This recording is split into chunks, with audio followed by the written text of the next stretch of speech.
Haven't really done an update on the motorcycle incident. So, I don't know, maybe a month or so ago, I had put in a new shock, Ohlins shock with a remote reservoir, and took it on a test ride, did fine. Then the first time I went to actually ride it for the intended purpose of buying this bike, which is to drive about 30 miles away from where we are now to the land that we own and lease out to a farmer. And then I can ride around all the rice fields or bean fields, whatever's growing at the time, and then come back.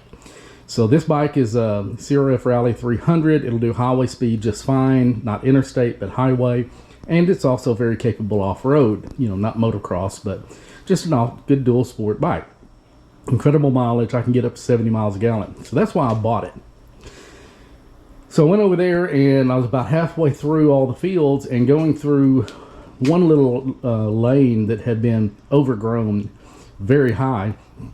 I was up on the pegs and the front wheel hit a rut or something. It went to the left and I went over the handlebars. So just laid the bike over. Not a hard wreck by any stretch, but enough to knock the windshield off. Didn't break it, just kind of knocked it off its points.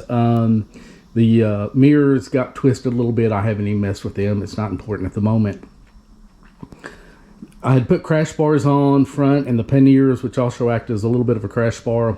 That helped keep from busting any plastic up.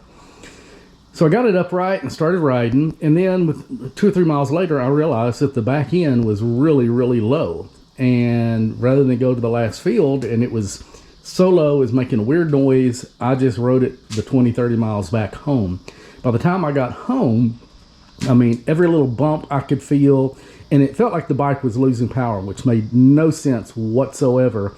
While with laying the bike over on a dirt path, you know, bending, you know, knocking the mirrors out of line and stuff, but not really a hit. I didn't hit anything. I didn't flip it. It didn't go end over end. It just kind of laid over. Why would the rear end go all the way down, and why would it be losing power? So I got it home and just really didn't feel like messing with it. So it's been maybe a month and it's just been sitting. I finally decided yesterday to start digging into it. I was afraid that brand new shock with the remote line, I don't know if you can see, so there's the top of the shock and you got that remote line that comes off up to a reservoir. I was afraid maybe it lost a leak or something, you know, it was a leak, but still it didn't make sense. I didn't hit anything that hard. So I started stripping it down, and what I determined right there is the top of the shock, and there's where it mounts, and there was no bolt. I don't know whether I forgot to put the bolt in, whether the bolt worked itself out or whatever, but the top of the shock had come out of its mounting point and was, if you'll kind of imagine, just to go the gap right there to the right of that mounting point, it was out there to the right and jammed way up high. It was jammed so far up high that it was actually bending this piece of plastic up here. It was all the way up there, and that's why it was sitting down so far. So I'm like, okay, I don't know why the pin's not there while the bolt wasn't there. I can assume that either I didn't put it there, I didn't secure it well, didn't tighten the nut, didn't put on the, whatever the reason, the bolt's not there. So that's what happened. So I was able to take the two bolts out of the bottom, get the bottom of the shock free, and by raising and lowering the tire and kind of wiggling it, was able to get it to drop back down. So the shock should be fine. I just need a new bolt, and I have those ordered. I actually ordered 3 new bolts, washers, and nuts. If you're going to order one, might as well order extra. I've got the strap tied holding the rear end or the rear tire up on that.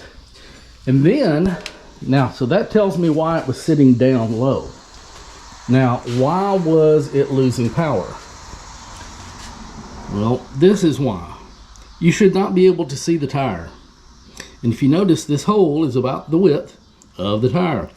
When it went all the way down, the tire started wearing on this inner fender and actually wore a hole all the way through. It's very thin up here and stuff. And the reason it was losing power is because as it was wearing through, more of the knobs on the tire was hitting this, and it was basically taking a lot more power to go. So I'm waiting on the bolts to come in. I'm going to get all that fixed, make sure it's rideable and all that kind of stuff. And I think for now, I'm just going to get some Gorilla Tape, put a couple of layers on the top, clean it, a couple of layers on the bottom, and I'm going to call it good for that, because otherwise I got to take off a whole lot more stuff that I don't want to do right now. And all that really does is keep mud and stuff from flying up here. So for now, you know, maybe someday I might take it to the shop and let them replace that inner fender, because I just don't feel like it right now. But I mean, you'll have to take off the panniers, you'll have to take off, you know, this fender and that, and it may not be that big of a deal, but I just don't feel like messing with it. If I can get the pins in, get the shock on there, get everything put back together, that should be rideable. Work on the mirrors, see if they just need to be tightened down. If not, they'll get replaced. And then the windshield, I just need the whatever pins or something to mount the windshield, because it's fine. The windshield itself a little scratched up, but it's not broken, so that's no big deal.